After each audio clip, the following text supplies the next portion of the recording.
Hey everybody, welcome to the Drum Shed. Today we're going to be talking about one of the most useful beats out there for drums. This is probably the beat that most people learn first when they first sit down on the drums and start to work out stuff. This groove has been used hundreds of times on countless recordings and is a real go-to groove for a lot of drummers and is a real important groove to get your head around before you move on to more complex material. Today we're going to start by breaking this down one limit at a time, starting with the hi-hat, then adding our bass and snare drum. And then we're going to talk about using it in a more musical context, in the way that you'd use it playing with other musicians in a band or on a recording. All right, so here we go. We're going to play the beat at 80 beats per minute. We're going to do this for 8 measures and then stop. Here we go. 1, 2, ready, go.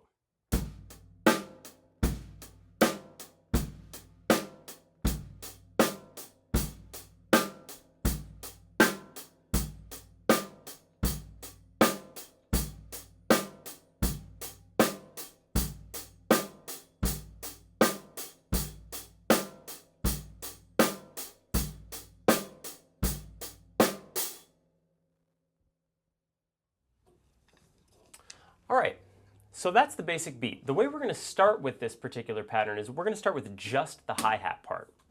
So the hi-hat part is playing eighth notes. Now we're in 4/4 time, which the easiest way to think of it is we're breaking this into basically a 4-section pattern. Now in this particular version, the first and second half are exactly the same. You can follow along on the notation as well, and I'm going to play just the hi-hat part here. So here we go, just the hi-hat part. 1, 2, ready, go.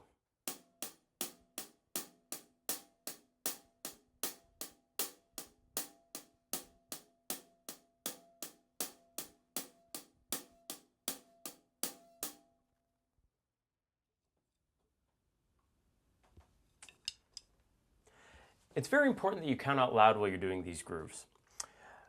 I'm going to play it again, and I'm going to count along with the hi-hat. Now the purpose of counting along is to give yourself numbers to line up the other parts of the drum set with. In this situation, we're going to be lining up the bass drum with counts 1 and 3. All right, so here you go, hi-hat with the bass drum.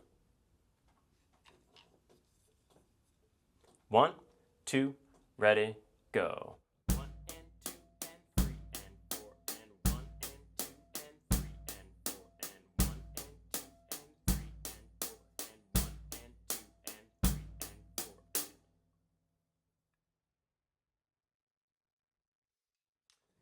Now the next step after you've got the bass drum in there is we're going to take the bass drum out for a minute. We'll come back to it in a little bit, but we're going to add the snare drum next.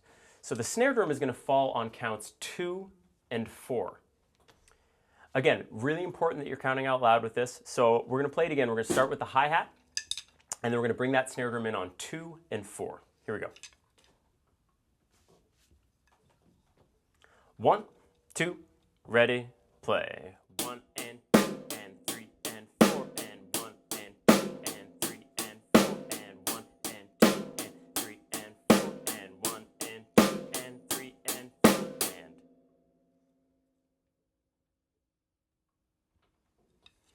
All right, and now this is the big step for most people. We're going to try to put all 3 limbs together. This is where that independence really comes into play. Your hi-hat's going to be playing one pattern, your bass drum's going to be playing another pattern, and your snare drum's going to be playing a third pattern. Again, counting out loud is going to really help you with this. So when you're playing this, think of bass drum falling on beats 1 and 3, snare drum on 2 and 4. So it's going to go bass, snare, bass, snare. And as you can see from the notation, there's going to be one hi-hat by itself in between each of those notes. So you'll have your bass drum with the hi-hat, followed by a single hi-hat, your snare drum with the hi-hat, followed by a single hi-hat, and then you'll repeat that. Again, we're going to do this for 8 measures, counting out loud. 1, 2, ready, go. 1 and 2 and 3 and 4 and 1 and 2 and 3 and 4 and 1 and 2 and 3 and 4 and 1 and 2 and 3 and 4 and 1 and 2 and 3 and 4 and 1 and 2 and 3 and 4 and 1 and 2 and 3 and 4 and 1 and 2 and 3 and 4 and.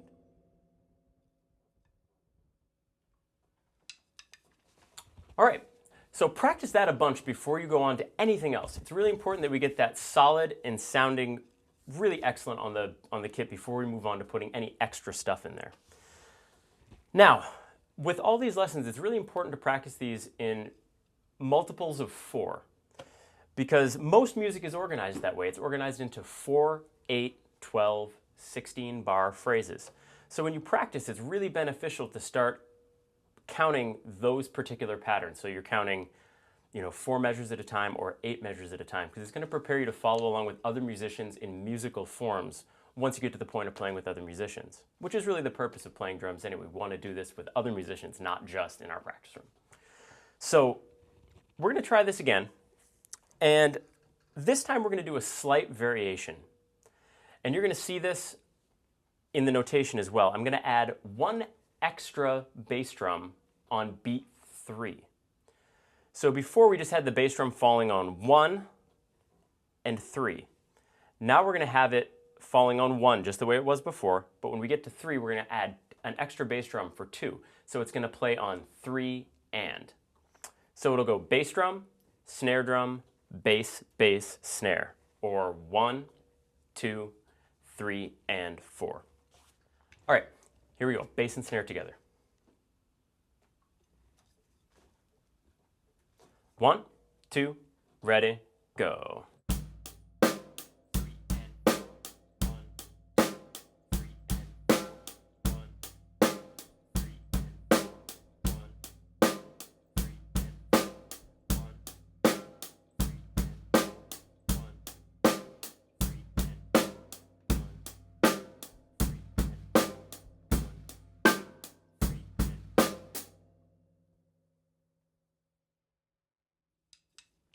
All right, so that's an excellent variation that you can use. And when you're playing with bands, you can actually mix and match these things to create slightly longer phrases, which would be the next thing that we're going to talk about now. You could take that first pattern where you just have bass, snare, or 1, 2, 3, 4, and combine that with the second pattern that we just played to create a longer phrase, which is a more musical way to play. So in this next selection, I'm going to take those 2 beats that we've got down now, and we're going to put them together to make a slightly longer phrase. This is going to be a 2-measure phrase. This is a slightly more advanced concept because you really have to be able to master each of those individual grooves before putting them together. Otherwise, it's really easy to get turned around and not keep your pattern consistent. The reason for keeping a pattern consistent is to line up well with the other musicians, especially the bass player. If your bass drum and the bass guitar player can really lock in on these patterns together, the band is going to sound much tighter, and the overall music that's coming out of the rhythm section is going to really be a great base for the other players in the band to play off of. So we're going to take the first pattern, combine it with the second pattern. So if you put them all together, we'd have 1, 2, 3, 4, and then 1, 2, 3, and 4. Again, bass on 1 and 3 in the first bar, and then 1 and 3 and in the second bar. Snare is always on 2 and 4. All right, here we go. 2-bar pattern. 1, 2, ready, go. 1, 2, 3, 4, 1, 2, 3, 1, 2, 3, 4, 1, 2, 3, and 4. 1, 2, 3, 4, 1, 2, 3, and 4. 1, 2, 3, 4, 1, 2, 3, and 4.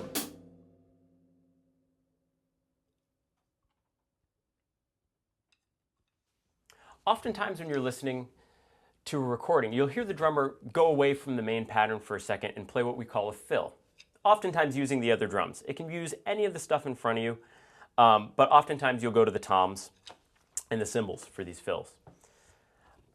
It's really important to have a musical reason why you're putting a fill in a particular tune. Is there another instrument coming in? Is the chord progression that the band is playing changing, and you want to highlight that with your drumming? So when you put a fill in, you really want to make sure that you have a good reason for it. You don't want to just put it in because you got bored with the pattern you were playing. That's never a good idea. You want to make sure that there's a good musical reason and that what you're doing is complementing the other musicians that you're playing with. So when we're practicing, we're going to go back to those 4, 8, 12, and 16 bar forms in order to have a musically logical spot to put a drum fill. So what I'm going to do is I'm going to start out by putting a fill every fourth bar, and then we're going to expand that idea out a little bit, and we're going to play a fill every 8 bars. Now, before we do this, let's talk a little bit about what we're going to play for a fill. Let's learn a really basic one that uses the same note value we've been playing on our hi-hat during our beat. That'll allow us to keep the tempos really consistent. Oftentimes, drummers, when they go to a fill, they'll get kind of excited about changing the pattern, and they'll actually speed up a little bit. You really don't want to do that. You want to make sure that your fills and your beats are at exactly the same tempo, again, so that it fits really well within a musical context. So the notes we're going to be using are those eighth notes, that 1 and 2 and 3 and 4 and that we've been playing on our hi-hat so far. And what we're going to do is we're going to break them up around the drums. We're going to start on our snare, we're going to move to tom 1, and then over to tom 2. And we're going to put the first 2 eighth notes here, second 2 eighth notes here, and then the eighth notes 3 and 4 over on our floor tom. Now, some drummers have 1 or more toms than I have set up here, in which case you could substitute, the doubling of the notes on the floor tom with your middle tom, or sometimes some guys have a second floor tom. Feel free to move these to different drums, but for now it's a good idea to keep them in a nice descending order. So you're going snare, highest tom, next highest tom, or in this case our low tom. So the way that it'll look is this. We'll have 1 and 2 and 3 and 4 and. Moving right around the drums. A little faster would be 1 and 2 and 3 and 4 and. Really simple but really effective. So what I'm going to do is I'm going to go back to our original pattern. We're going to go back to just that kick, snare, kick, snare. And we're going to choose that easier pattern so that you can really focus on keeping that fill when you get to it nice and even. So let's do a 4-bar pattern, and we're going to substitute the beat on our 4th bar for our fill. So we're going to play our beat 3 times, followed by that fill that we just talked about. All right, here we go. 1, 2, ready, go. 1.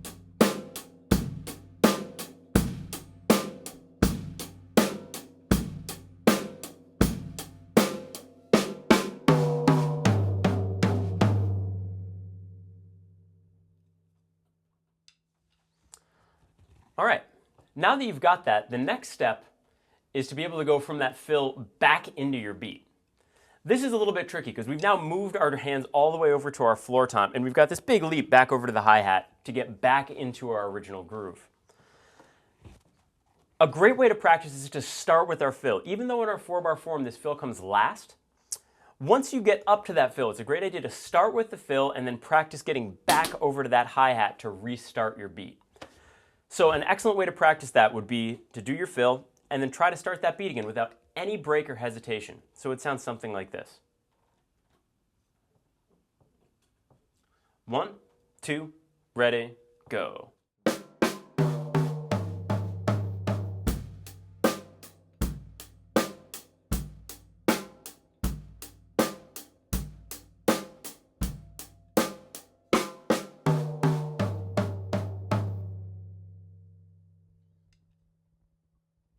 Now, what we're going to do is we're going to create a slightly longer form than the 4-bar form we've been playing. We're going to expand these fills out to every 8 measures. So we're going to play our main beat for 7 measures, followed by 1 measure of fill. And then we're going to repeat that pattern, and we're actually going to take beat 2 that we learned with the double bass on 3 and. And we're going to play that 7 times, followed by a second fill. Now this second fill is a little bit more complex than the first one. The first one we've been using 8th notes on. This one we're going to use the next note value up. We're going to go to 16th notes. So for every single beat, you're going to play 4 notes. Now with 8th notes where we've been counting 1 and 2 and, we're going to be counting 1 E and a, 2 E and a for our 16th notes when we get to this fill. Again, it's really important that these don't rush. As your note values get higher in your fills, it's very common for drummers to get faster as the notes get faster. Now, even though the notes are at a quicker rate, the tempo does not get faster when we go to 16th notes. Oftentimes drummers will start their fill and it's almost like a ball rolling down a hill. It starts to pick up all this momentum, and by the time they come back to their beat, they're significantly faster than where they were when they started. So I'm going to play beat 2 with our second fill. So this is going to be the beat with the bass drum on 3 and then we're going to use a 16th note background for that. So first off, just the fill.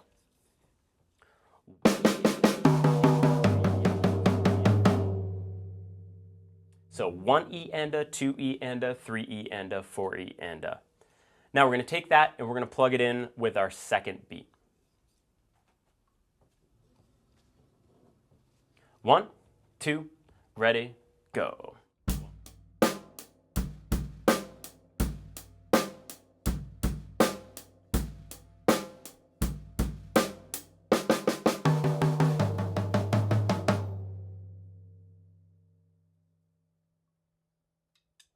Okay, now let's expand that out to 8 measures. So we're going to take our beat, play it 7 times, followed by a fill on the 8th bar. 1, 2, ready, go.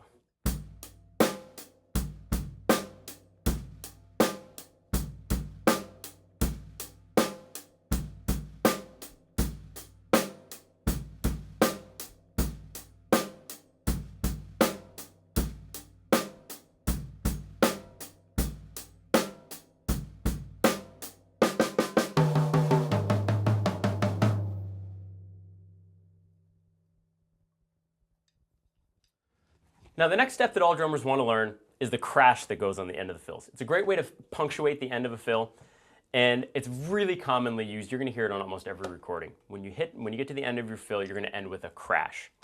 Now, when you play a crash, it's very important that you play a bass drum with it, because our cymbals are very high pitched and we want to balance that with a lower pitch. So there are exceptions to that rule, but a good rule of thumb when you're first starting out is that whenever you hit your crash cymbal, you want to play your bass drum with it. And just as a note, when you hit your crash cymbal, you want to hit with a little bit of a glancing blow. A lot of guys, I see them just smack down straight dead on in the center or right at the side. It's really not good for your cymbal. And you're going to get a better sound if you hit almost a little bit of a glancing blow. So when you see me hit that crash cymbal, it's going to be at a slight angle.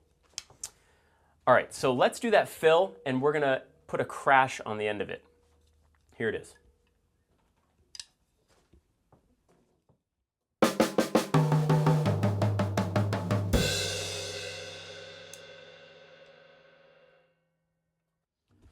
All right, so once we get that fill with our crash at the end, we have to figure out what that crash is going to be replacing, because when we've been going back into our beat, we've normally just been going straight to the hi-hat. So as you could see, the crash happened on beat 1. Now, it's going to replace that very first bass drum and hi-hat that happens at the beginning of your beat. So instead of coming out of your fill and going straight back to the hi-hat, you're going to play your first note on the crash cymbal, and then you're going to come back to your hi-hat for the and of 1. So it'll look something like this.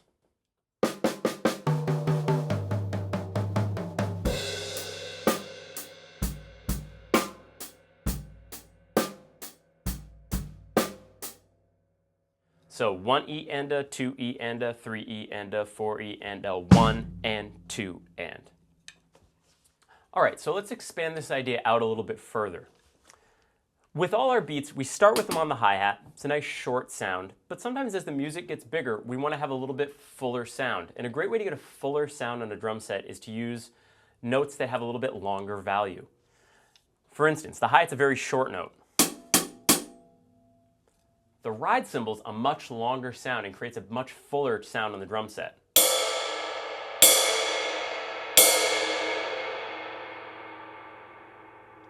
It really rings for a long time. So what we're going to do now is, on our second time through our 8-bar form that we've been playing, we're going to leave the hi-hat with our right hand. We're going to open our hands up. So instead of playing cross-handed, we're going to move over and play our right hand on the ride cymbal. So here's how the pattern is going to break down. First 8 measures. Beat 1. Kick, snare, kick, snare. 7 times in a row, followed by our simple 8th note fill. 1 and 2 and 3 and 4 and. Then we're going to play that crash cymbal on beat 1. And on the and of 1, we're going to come in with our ride cymbal. And we're going to play beat 2, that kick, snare, kick, kick, snare on that ride cymbal 7 times.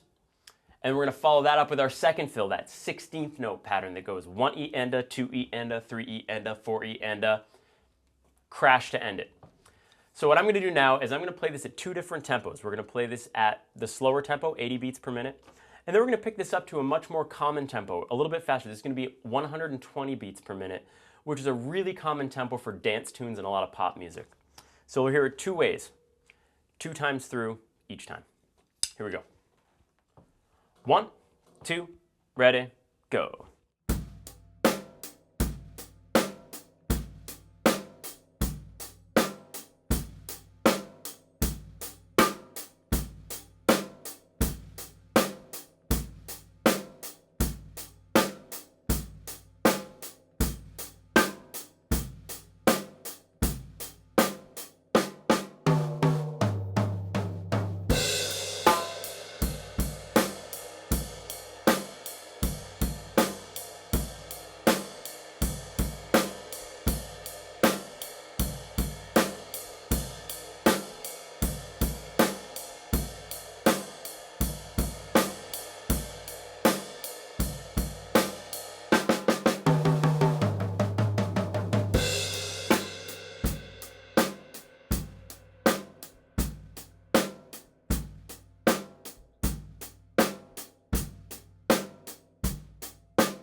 All right, now at a slightly faster tempo, 120, same pattern.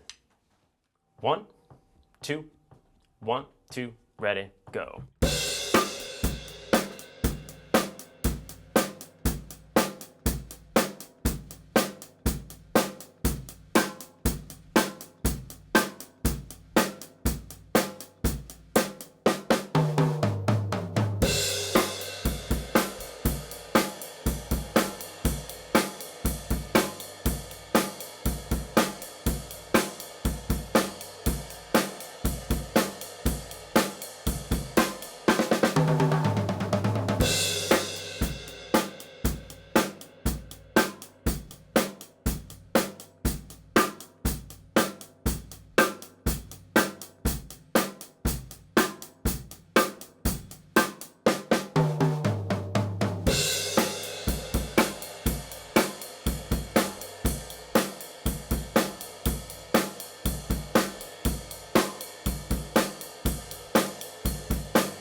All right, so to finish off, I'm going to take that basic idea that we did, I'm going to expand upon it a little bit. I'll start with the basic beat, then I'm going to add a couple extra snares and bass drums just to give you an idea of where this could go when you add some more stuff. And we'll get into some more of these concepts in upcoming lessons as well. Thanks so much for stopping by, and we'll see you next time at the Drum Shed.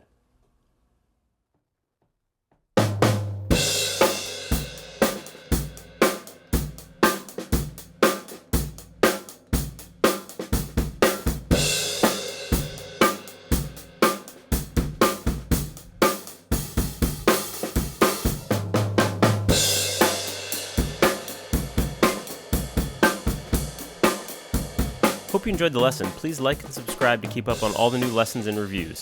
Follow us on Instagram, Twitter, and Facebook, and leave a comment below letting us know of any new lessons or reviews you'd like to see in the future. Also, if you enjoyed the lesson, please consider donating to thedrumshed.com to help fund future lessons.